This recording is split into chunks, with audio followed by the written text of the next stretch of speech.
Have you ever felt unsatisfied with where you are in life, or find yourself insecure about achieving your goals?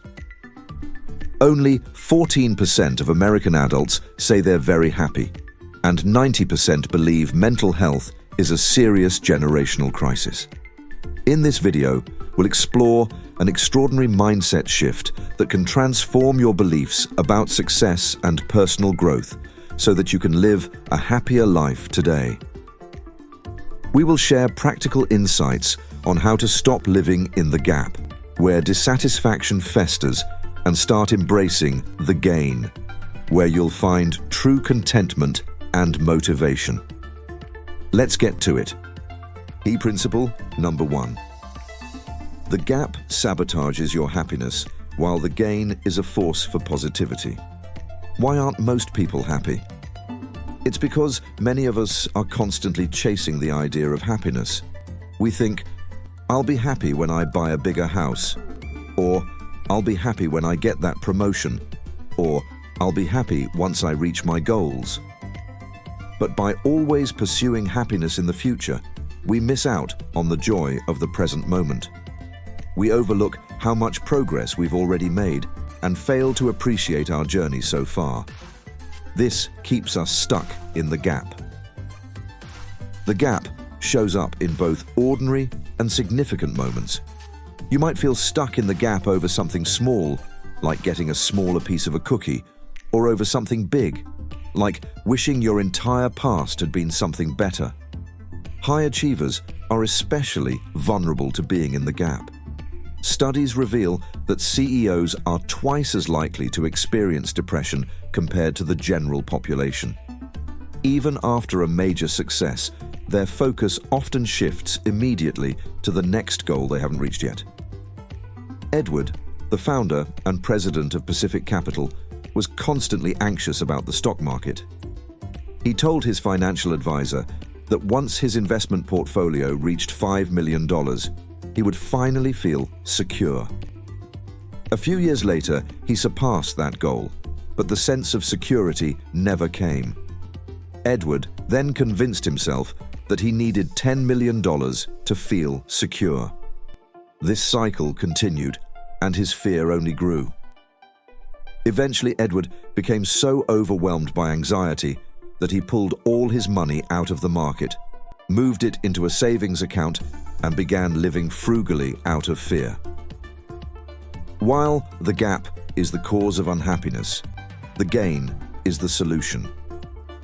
The idea is deceivingly simple.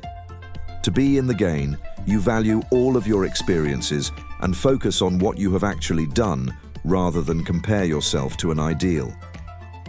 Happiness comes from recognizing that you're enough and that you already have enough. You don't need anything else to be happy. This shift in thinking turns your desires from something you need to something you want. It's a significant change in mindset. Where you are now is already where you want to be. There's no need to constantly try to fill an unresolved void. Instead, you are already complete, living life driven by intrinsic motivation and passion. This frees you to pursue what you want without the burden of unhealthy attachments. Key principle number 2. Your brain can be trained to see gains every day.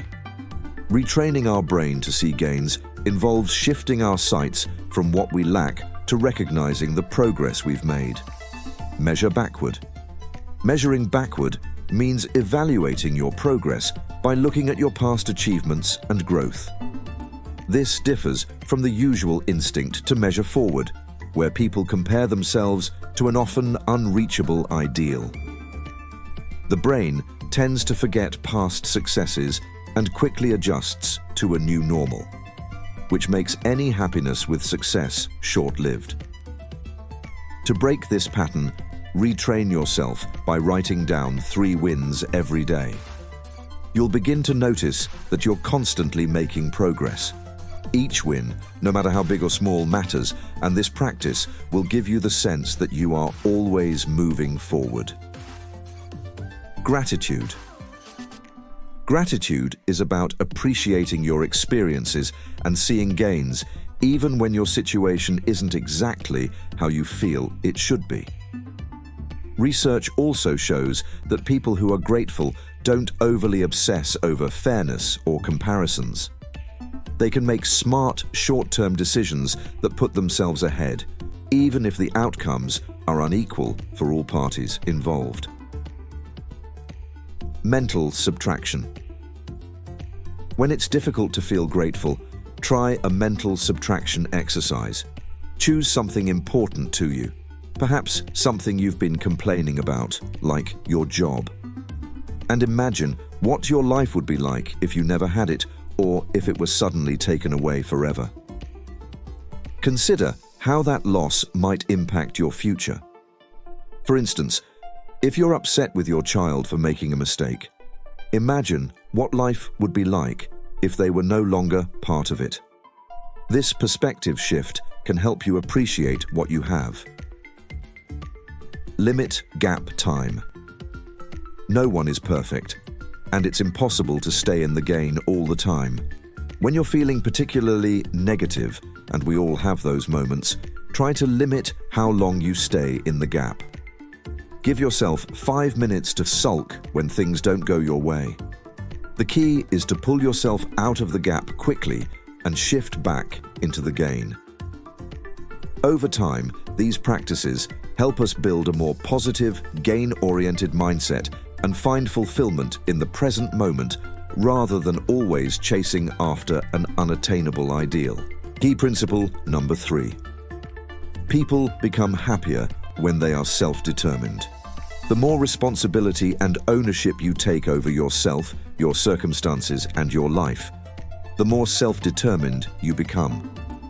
Being self-determined means you've defined what matters most to you and have set your own standard for success.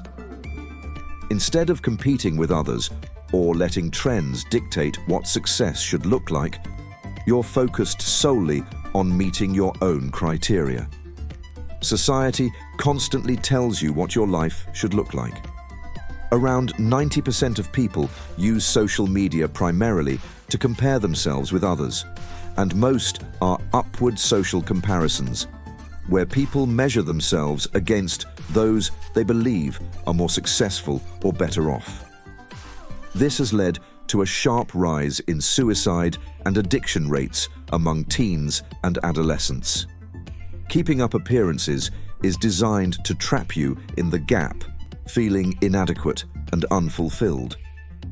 Rather than constantly comparing yourself to others and letting them define what you should be, create a personal set of internal criteria. Instead of thinking, "I'll be successful when," shift your mindset to, "I know I'm being successful when," and make a list that finishes that statement. This allows you to prioritize happiness and success in the present moment. Here's an example from Dean Jackson, a marketing expert and entrepreneur. 1. I can wake up every day and ask, what would I like to do today? 2. My passive revenue exceeds my lifestyle needs. 3. I can live anywhere in the world I choose. 4. I'm working on projects that excite me and allow me to do my best work. 5. I can disappear for several months with no effect on my income. 6. There are no whiny people in my life. 7. I wear my watch for curiosity only. 8. I have no time obligations or deadlines. 9. I wear whatever I want all the time. 10. I can quit anytime. Consider writing your own criteria and remember to be specific when describing your desired results. Key principle number 4. You define what your own experiences mean. There are 2 ways to reflect on your past experiences. You can react to them with frustration, wishing things had turned out differently. That's living in the gap. On the other hand, the gain puts you in the driver's seat. You decide what your experiences mean, how to frame them, and you find ways to utilize even objectively horrible experiences for clarity and growth. How do you reframe something negative into a gain? Ask yourself these questions. 1. What about this experience worked? 2. What usefulness can you get from this experience to improve the future? 3. What can you learn from this experience about what you don't want? 4. Knowing what you know now, how will you approach your future differently? 5. What about this experience are you grateful for? It is up to us to create the meaning of the events and experiences in our lives. Your past is not fixed, but flexible. By continuously learning, you will be able to be better, not bitter. All of these ideas are at the heart of the book, The Gap and the Gain, by Dan Sullivan and Dr. Benjamin Hardy. Key principle number 1. The gap sabotages your happiness, while the gain is a force for positivity. Key principle number 2. Your brain can be trained to see gains every day. Key principle number 3. People become happier when they are self-determined. Key principle number 4. You define what your own experiences mean. True happiness and success come acknowledging the progress we've made and the lessons we've learned along the way. By shifting our focus from the gap to the gain, we no longer comparing ourselves to an ever-moving ideal and reclaim control over our mindset and our own happiness. So, dear listener, what is something frustrating you and how can you reframe it into a gain? What are 3 wins you can celebrate from today? As you continue on your path, know that you have the power to define your own experiences. Be patient with yourself. You won't always be in the gain, and that's okay. There is always a gain waiting for you. You're always moving forward, and every experience, whether easy or challenging, is an opportunity to add positively to your life. If you like our channel, please like and subscribe for more transformative ideas, simply put. Thanks for watching, and we'll see you next time.